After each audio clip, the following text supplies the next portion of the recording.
Hello, Sue Whale here from the Floristry Trade Club. Now, if you're struggling with evergreen foliage over the summer, why not think about using herbs and grasses?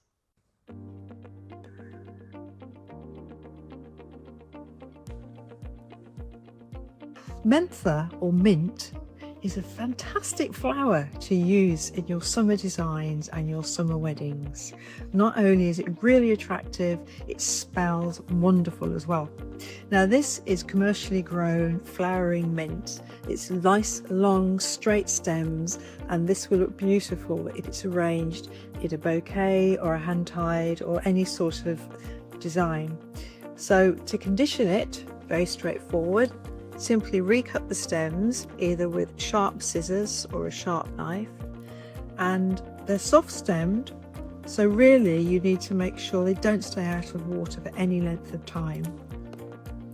And cut at an angle, and make sure when you do cut, you cut between these nodes on the stem. Once you've recut the stems, you can place these into a vase which is tall enough to support them, and make sure that any foliage on the stem has been removed.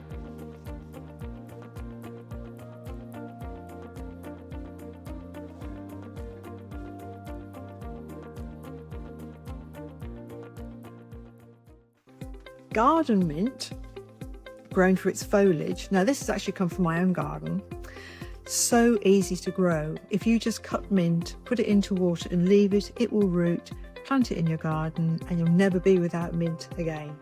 So a lovely way to have on hand some beautiful lush green foliage for your summer wedding designs. This again, like all foliage, just make sure you take any leaves to the bottom stem, cut the stem at an angle and pop it into a vase. If it is garden grown, just make sure if there are any untidy leaves or leaves with holes in them that you take those off. Oh, smell lovely.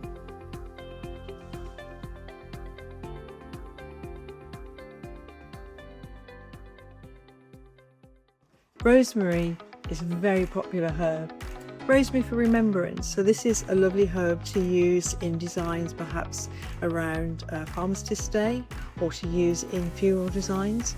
Now this rosemary has been cut from a garden, but you can buy it commercially as well. Now rosemary is very woody stemmed, and the foliage grows right down to the bottom of the stem. So to condition your rosemary, just pull off the leaves at the base of the stem, and you can always keep those for your roast lamb on Sunday. And then recut the stems. Now either use a sharp pair of scissors, or you can use a pair of secateurs. It's very robust rosemary, so this is very good also for wiring, if you want to wire these into buttonholes or corsages or boutonnieres.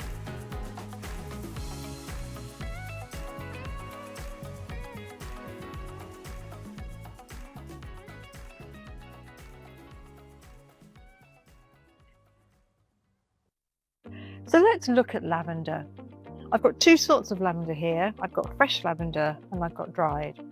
Now dried lavender is available all year round, and it is absolutely fine to mix in with fresh flowers if you're making a bridal bouquet, you want to add in some buttonholes or any sort of arrangement or design. It has more impact if you add it in small groups rather than single stems. Fresh lavender, of course, is lovely. You can either buy it fresh at the right time of year, or if you only want a few stems, you can do what we've done here and just bought a plant from a garden centre, top off what you need, and then you can of course put the plant in your garden afterwards. If you are using fresh lavender, all you need to do to condition it is just recut the stems, remove any foliage that might be in contact with water, and then just pop it into a vase. If you want to dry lavender, the best way to do it is to take a few stems, put an elastic band around the stems, not string, and this is because as the stems dry they will contract and the elastic band will contract with them. If you use string, then they'll just pull through the string. So small bundle, hang it upside down, elastic band, and put it somewhere in an airing cupboard or just a warm space where there's plenty of air circulation and it's dry. It should take 2 to 3 weeks to dry.